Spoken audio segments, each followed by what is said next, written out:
Yang ketiga, menyusun agenda. Umumnya terapis lebih bertanggung jawab untuk menyusun agenda di awal sesi. Nah, kemudian secara bertahap di sesi-sesi berikutnya, kita bisa memindahkan tanggung jawab untuk menyusun agenda ini kepada klien.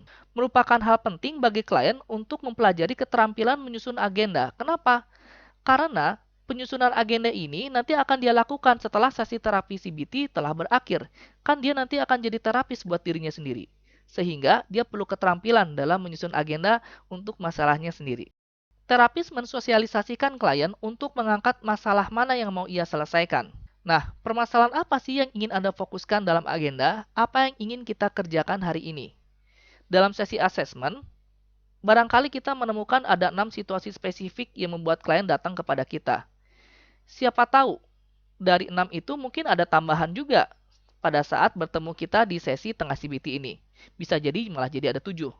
Nah, dalam 7 situasi spesifik, tentu kita tidak akan bahas 7 situasi spesifik dalam satu sesi. Kita akan bertanya kepada klien, dari 7 situasi spesifik ini, mana duluan yang akan kita bahas dalam sesi yang berlangsung selama 45-60 menit ini. Kita mengatakan pada klien bahwa kayaknya terlalu ambisius deh kalau misalnya kita ngebahas 7 situasi spesifik ini dalam satu sesi. Waktunya nggak akan cukup. Kita prioritaskan dulu mana di antara 7 situasi spesifik ini yang menurut Anda perlu kita bahas dalam sesi ini. Bila terlalu banyak agenda, kita dan klien menyusun skala prioritas, menspesifikan waktu yang akan dihabiskan, dan menunda beberapa permasalahan untuk dibahas minggu depan. Jadi klien tuh inginnya ada 3 permasalahan spesifik yang ingin diselesaikan dalam satu sesi. Kita mengatakan bahwasanya kelihatannya 3 permasalahan spesifik Anda juga memakan cukup banyak waktu ya. Boleh nggak kita bahas 2 atau 1 dulu untuk sesi ini, nanti sisanya kita bahas di sesi berikutnya. Ini penting karena kita juga memiliki keterbatasan waktu. Satu sesi itu berlangsung antara 45 sampai 60 menit, ya tidak seharian kan. Nah, oleh karena itu, kita perlu mengagendakannya nanti di sesi-sesi berikutnya. Dan yang menjadi penting adalah, klien juga perlu mengerjakan tugas rumah. Kenapa tugas rumah ini penting? Karena tugas rumah ini akan mereinforce atau akan menguatkan pikiran yang lebih adaptifnya, perilaku yang lebih adaptifnya, dan bahkan keyakinannya yang lebih adaptif. Dalam tahapan ini, kita juga bisa menganjurkan perubahan lamanya waktu sesi. Misalnya bila klien masih sedih akan masalahnya dan memerlukan waktu tambahan untuk membahasnya. Kita bisa menyampaikan hal seperti ini pada klien. Jadi Anda minggu-minggu ini merasa sangat sedih ya? Sepertinya sih, dari kasus Anda, kita perlu menambahkan beberapa sesi ke depannya. Bila Anda setuju, kita bisa menambahkan 2 atau 3 sesi dari satu permasalahan spesifik yang ini. Bagaimana menurut Anda? Nah, ini penting kita lakukan. Karena dalam sesi CBT itu dinamis. Bisa jadi yang kita rencanakan 14 sesi, nambah jadi 18 sesi. Ini perlu kita bicarakan pada klien. Nah, kalau ternyata klien menyanggupinya, oke, kita akan lanjutkan. Tapi bagaimana bila klien tidak menyanggupinya? Ya mau nggak mau nanti kita akan melakukan uh, struktur ulang, ya. Apakah dalam 16 sesi terapi CBT ini cukup membahas yang depresinya aja, sementara yang cemasnya mungkin akan dibahas di kemudian hari. Kemudian, bila mood klien berubah semakin memburuk, kita bisa mengajak klien berbicara ringan di luar agenda, seperti misalnya acara televisi yang ia sukai, drama Korea yang ia sukai, olahraga yang dia sukai, hobi yang dia sukai. Untuk apa sih kita melakukan obrolan ringan ini? Ya, untuk memperbaiki moodnya dan juga menguatkan kembali hubungan antara kita dengan klien. Jadi jangan sampai ketika mood klien berubah menjadi buruk, kita terus maksain untuk melanjutkan agenda selanjutnya. Itu nanti bisa merusak hubungan terapeutik. Oleh karena itu hal ini penting untuk dilakukan. Ya semacam melakukan joke-joke ringan lah, candaan-candaan ringan lah ya. Sehingga hubungan kita dengan klien menjadi cair kembali.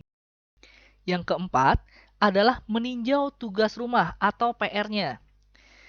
Hasil studi menunjukkan bahwa bila mana klien mengerjakan tugas rumah secara rutin, menunjukkan kemajuan pesat daripada yang tidak melakukannya. Hal ini penting kita sampaikan, terutama pada klien yang malas ngerjain PR.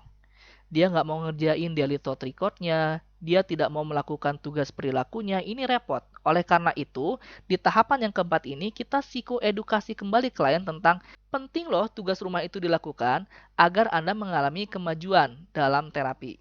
Terkadang, meninjau tugas rumah itu bisa jadi singkat atau bisa jadi hampir seluruh sesi. Ada loh klien yang juga masih bingung tentang bagaimana mengidentifikasi emosinya misalnya. Dia juga bingung apakah saya merasa cemas, sedih, atau marah. Kemudian ada juga loh klien yang masih bingung tentang apa sih distorsi kognitif yang sedang aktif. Pikiran otomatis itu yang kayak gimana sih?